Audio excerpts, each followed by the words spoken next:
निवडणुकीची तयारी भाजपाकडून सुरू झाली आहे. मात्र नंदुरबार जिल्हा विकास फोरमची बैठक झाली. या बैठकीत सर्वपक्ष नेते एकत्र आले होते. या बैठकीत जिल्ह्याच्या विकासाच्या अनुषंगावर चर्चा झाली. या बैठकीनंतर शिंदे गटाच्या संपर्क प्रमुख तथा माजी आमदार चंद्रकांत रघुवंशी यांनी भाजपच्या खासदारांचा मनमानी कारभारामुळे युती धर्म पाळला जात नाही, तर अशा उमेदवाराला भाजपाने उमेदवारी देऊ नये. अनेक विकास कामांमध्ये टोल घेतला जात असल्याचा अप्रत्यक्ष आरोप चंद्रकांत रघुवंशींनी खासदारांवर केला आहे. त्यामुळे खासदार हिना गावित यांना उमेदवारी देऊ नये अशीच मागणी शिंदे गटाने करत नवीन राजकीय भूकंप जिल्ह्यात केला आहे.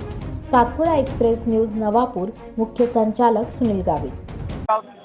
आम्ही युतीचा धर्म प्रामाणिकपणे पाळू, पण सर्व पक्षांना न्याय देणारा उमेदवार लोकसभेच्या पक्षाने दिला पाहिजे.